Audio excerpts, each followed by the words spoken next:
Ini bukan diskusi warung kopi. Meski kami senang ngopi, ini adalah sebuah perjalanan pembuktian dari situs ke situs, dari punden ke punden, dari lokasi satu ke lokasi lain untuk mencari bukti peradaban yang telah lalu. Namun kami yakin bahwa Wengker sebenarnya bukan sekedar masa silam, tapi Wengker adalah masa depan. Dan inilah karya kami. Ini adalah karya kami yang kami banggakan. Penelusuran Istana Kerajaan Wengker.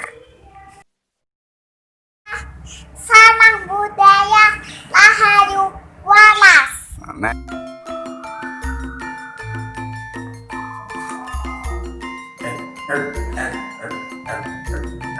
Ya, terus sekalian sugeng pepanggian les panggian apa dulur-dulur terus sekalian sugeng pepanggian kalau dulur-dulur itu harus dulur sekalian terus kan bahasa Indonesia lah dulur-dulur bahasa Jawa sekalian itu ya bahasa Jawa kok iso selang bahasa Jawa ya kok gitu sekali pisang-pisang sedulur pisang-pisang wes bintang kono-kono dadi nalkas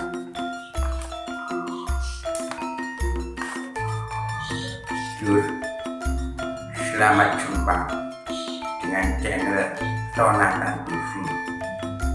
Kali ini kita akan mengupas tentang siapa panjenenganipun Raden Bathara Khatong. Ya, wis meneh ngene sih. Bye. Kenanya ngopi dulu.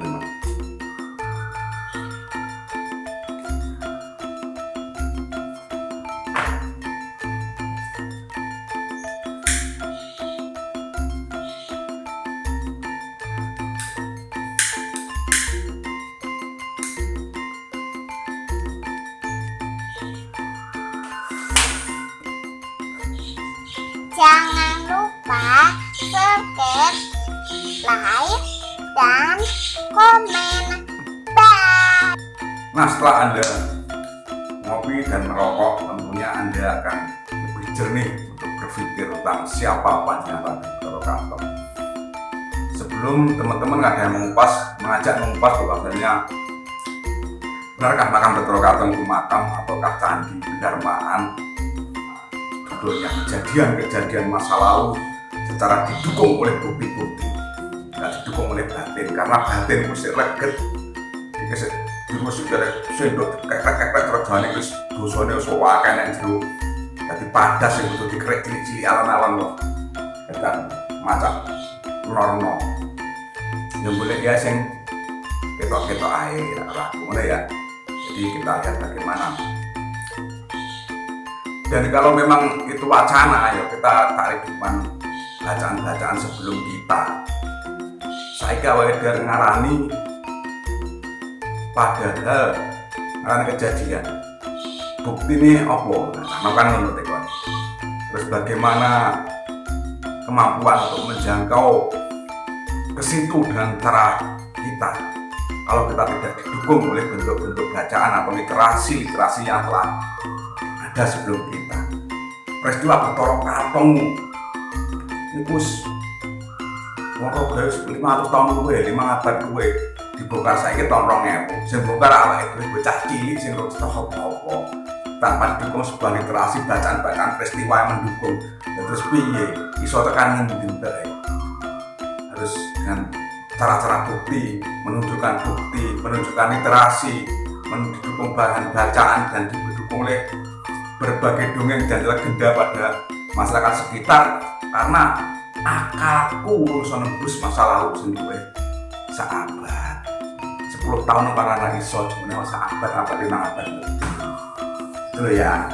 Terus batinku lah kata ilmu sing kakek ilmu hati sing batin mata hati sing kene ketutup dosa sing wis akeh sing tak keriya menalon urung kawan Pak sedina rampung.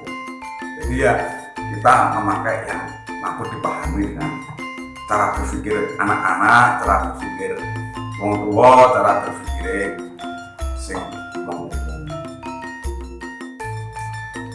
Sedulur sekalian, nama Bathara Katon. Bathara. Jadi Bathara kan setengah Hindu. Jadi kalau di buku Mbah Purwowijoyo, nama Bathara itu berfungsi untuk melabui masyarakat yang notabene Hindu. Ini logis dan sangat analitik.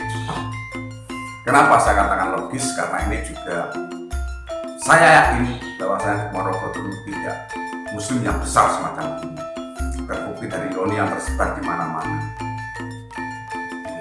Dan juga didukung oleh beberapa pendapat teman-teman bahwasanya kalau sebelah barat lereng Wilis itu kebanyakan adalah tantra yang pemakaian tantra yang senantiasa kelihatannya tantra aja lah, nanti kebenaran itu pos itu yang ada di lereng Wilis sebelah barat. Masyarakat tantra itu besar sampai Sugihan Puluh bisa mengulang tantra sama semua ya. Jadi kalau didukung oleh literasi, oleh pendapat ini juga dan didukung oleh teman-teman kita ketika kita berjalan di situs-situs itu, kita menemukan Yoni, menemukan Arca Durga, menemukan Arca Ganesha, ada beberapa prasasti pendukung. Itu jelas bahwasanya Ponorogo dulu adalah banyak yang tidak beragama Islam. Nah, sehingga masuknya Bathara Katon agar orang-orang itu mau diajak bersama Raden Bathara Katon, maka nama depannya ditambah Bathara Katon. Nah, ini sing diubah di buku Babat Ponorogo. Sedulur sekalian, benarkah demikian? Benar. Insya Allah itu sangat logis dalam kalau dimasukkan akal, dan itu sangat analitik karena berbagai analisa yang mendukung hingga menjadi nama Bathara Katon. Tetapi kalau kita lihat bahwasanya seluruh putra Majapahit atau kerabat-kerabat Majapahit yang mendapatkan wilayah kekuasaan, maka disebut Bathara Katon, orang berkuasa di wilayah Katon. Nah, Katon itu nama orang, bisa jadi nama orang, tapi kita harus melihat bahwasanya di Serat Tantu Pagelaran, itu serat yang beredar pada akhir Majapahit menjelang akhir atau justru sudah mau akhir Majapahit, wilayah cerita atau wilayah sejarahnya itu nama Katon itu adalah Gunung Lawu.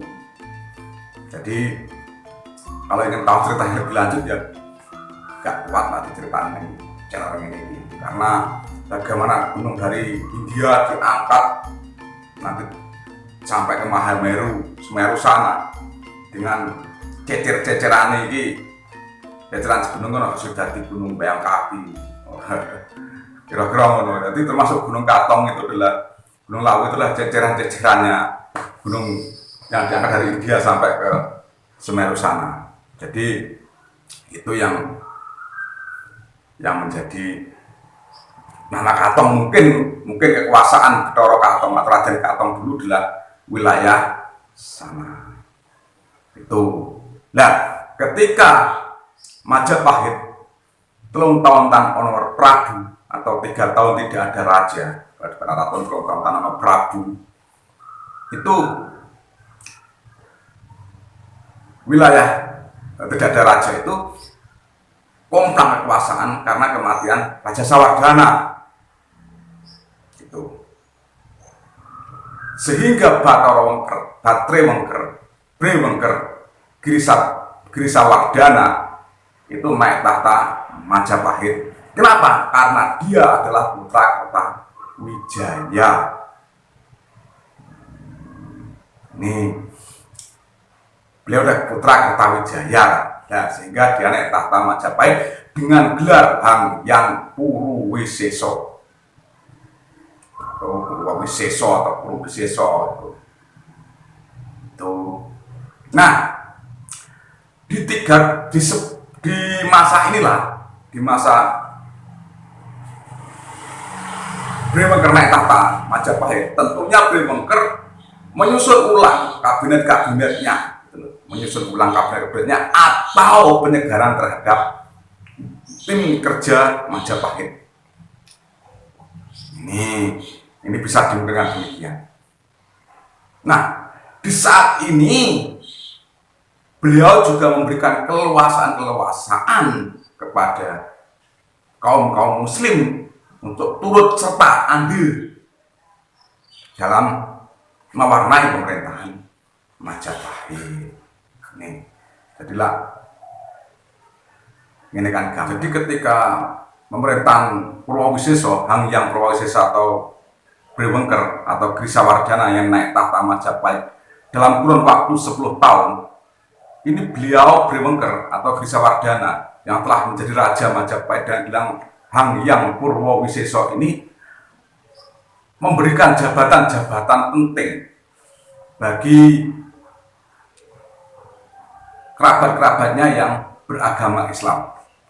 Di dalam buku Atlas Wali Songo, panjenenganipun Gus Agus Sunyoto ini membeberkan bahwasanya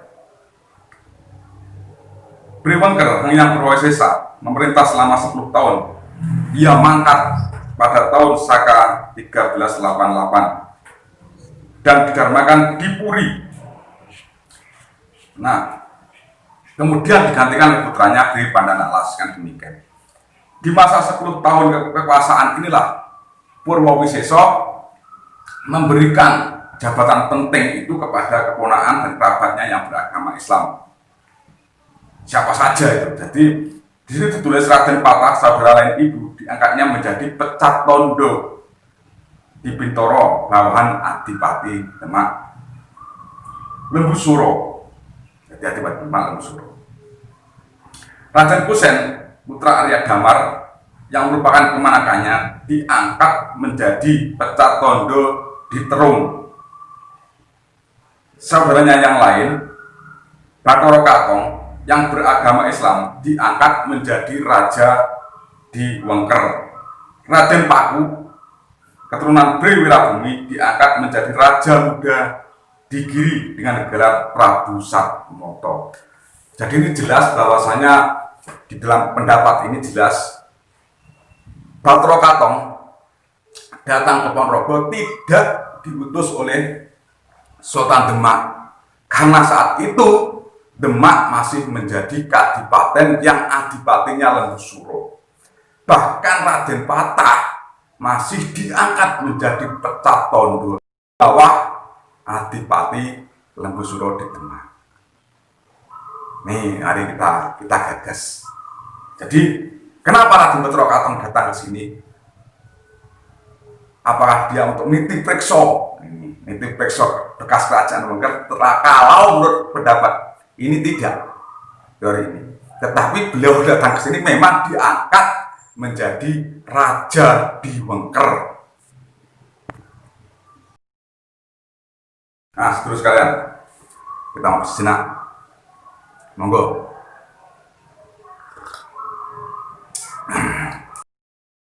Ono rino, ono upo, ono awan, ono pangan. Akhirnya salam budaya, rahayu, waras. Wassalamualaikum warahmatullahi wabarakatuh.